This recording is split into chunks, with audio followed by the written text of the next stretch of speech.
Hello everyone, my name is Akshita Agrawal and I'm a clinical dietitian.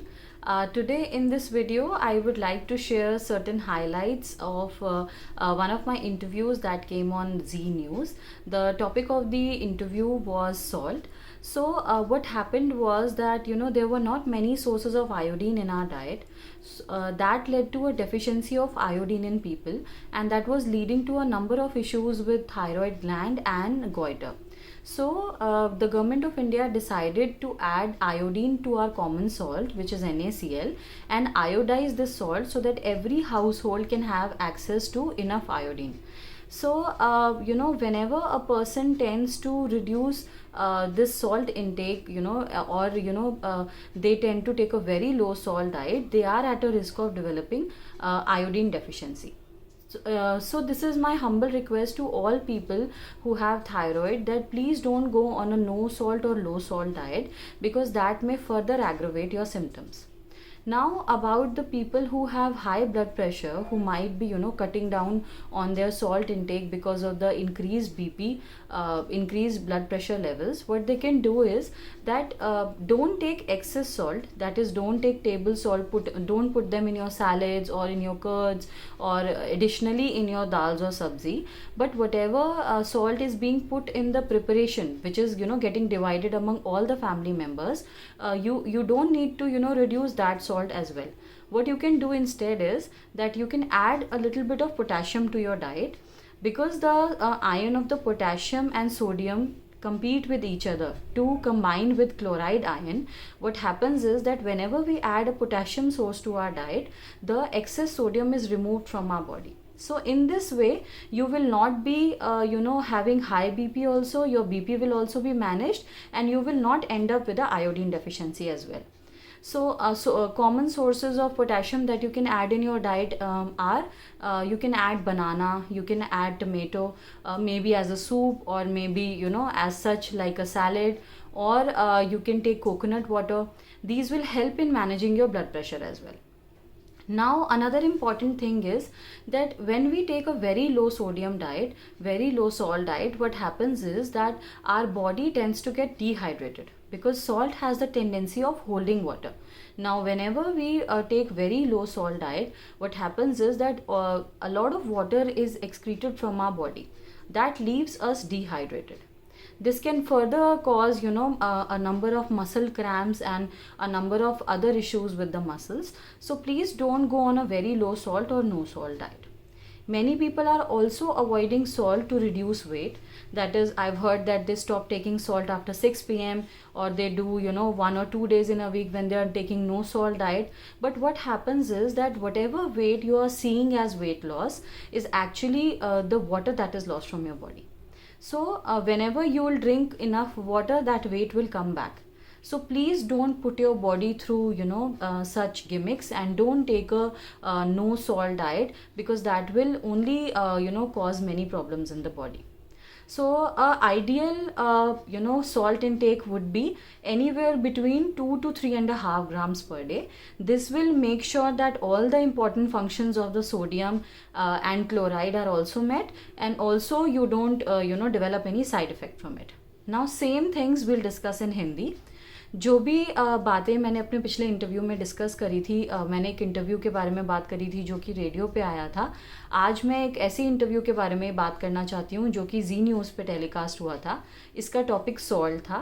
तो बहुत सारे जो लोग थे उनमें आयोडीन डेफिशिएंसी देखी जा रही थी, क्योंकि आयोडीन बहुत ज़्यादा खाने के सोर्सेज में प्रेजेंट नहीं था.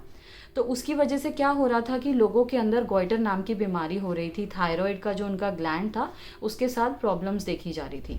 तो गवर्नमेंट ऑफ इंडिया जो है, जो हमारी सरकार है, उन्होंने क्या करा कि इस आयोडीन को हमारे नमक में ऐड कर दिया, ताकि हर इंसान को आयोडीन की भरपूर मात्रा मिल सके.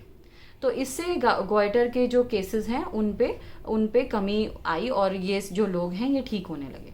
तो अब होता क्या है कि जब हम बहुत कम नमक की डाइट खाने की कोशिश करते हैं, या हम लोग नमक को अवॉइड करने की कोशिश करते हैं, तो हमारे अंदर आयोडीन की कमी होने का एक बहुत बड़ा खतरा बन जाता है, जो कि हमारे थायराइड ग्लैंड को काम करने नहीं देता ठीक से. तो जो भी लोग हैं जिनको थायराइड है, उनसे मेरी ये रिक्वेस्ट है, उनसे मेरी दरख्वास्त है कि प्लीज़ आप लोग मतलब बिना नमक की डाइट पे या कम नमक की डाइट पे ना जाएं, बिकॉज़ वो आपके जो भी आपकी परेशानियां हैं, जो भी आपके सिम्टम्स हैं, उनको बढ़ा सकता है, उस प्रॉब्लम को और ज़्यादा ख़राब कर सकता है।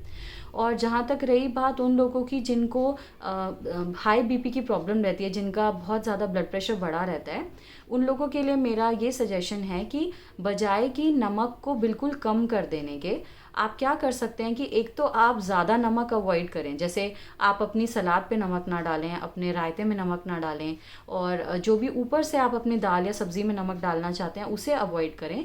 पर जो आपके नॉर्मल खाने में सब्ज़ी बनती है या दाल बनती है उसमें नमक डलता है, उसे कम करने की ज़रूरत नहीं है, बिकॉज़ वो तो पूरी फैमिली के अंदर डिवाइड होएगा। दूसरा, आप जब एक पोटेशियम के सोर्स को अपनी डाइट में ऐड कर दोगे, तो ये जो पोटेशियम और सोडियम है, इनमें आपस में कंपटीशन होता है। ये एक दूसरे से कंपटीशन करते हैं क्लोराइड के आयन से जुड़ने के लिए। तो जब हम पोटेशियम डाइट के अंदर ऐड करते हैं, तो जो भी ज़्यादा या एक्सेस ये सोडियम होता है, जो भी फालतू सोडियम होता है, वो हमारे शरीर से अपने आप ही निकल जाता है। तो इस तरीके से क्या होगा कि ना तो आपका बीपी बढ़ेगा और ना ही आपके अंदर आयोडीन की डेफिशिएंसी आएगी। इससे आपका थायराइड ग्लैंड भी ठीक काम करता रहेगा।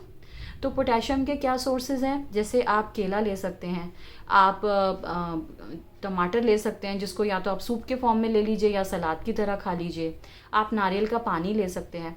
तो पोटेशियम का सोर्स ऐड करने से आपके दोनों जो काम हैं वो हो जाएंगे।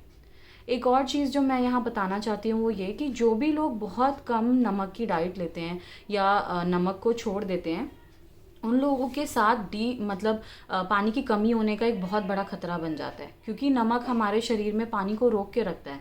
तो जब हम नमक को छोड़ देते हैं या कम कर देते हैं, तो हमारे शरीर से पानी निकलने लगता है, जिसकी वजह से हमें पानी की कमी हो सकती है। इसकी वजह से हमारे जो जितने भी मांसपेशियां हैं उनमें दर्द हो सकता है, उनमें मरोड़ आ सकते हैं। तो इसलिए बहुत कम नमक की डाइट पे जाने की कोशिश ना करें। कई लोग आजकल वज़न घटाने के लिए भी नमक कम कर देते हैं, या तो वो बिना नमक का कोई दिन रखते हैं कि आज पूरे दिन नमक नहीं खाएंगे, या फिर वो 6 बजे के बाद नमक नहीं खाते हैं। पर जो भी वज़न घटता है इन दिनों में या इन घंटों में, वो दरअसल सिर्फ पानी होता है, और जैसे ही आप पानी पिएंगे ये सारा वज़न वापस भी आ जाएगा। तो अपने आप को इतने बड़े खतरे से मत आप लेकर जाइए, इतना बड़ा खतरा आप मोल मत लीजिए। आप प्लीज़ कम नमक की डाइट पे या बिना नमक की डाइट पे मत जाइए। तो एक जो सही मात्रा रहेगी नमक की लेने के लिए हर रोज़ के लिए, वो क्या रहेगी कि 2 से 3.5 ग्राम तक नमक आप एक दिन में ले सकते हैं। इससे आपको कोई परेशानी भी नहीं होगी, नमक से कोई कॉम्प्लिकेशन भी नहीं होगी, और आपकी जो बेसिक काम है शरीर के वो भी होते रहेंगे। तो अगर आपको मेरा ये वीडियो पसंद आया, इससे आपकी कोई जानकारी बढ़ी है, तो प्लीज़ ये अपने दोस्तों के साथ, फैमिली के साथ शेयर करें और मेरे चैनल को सब्सक्राइब करें। मैं आपसे अगले वीडियो में मिलूँगी। Thank you.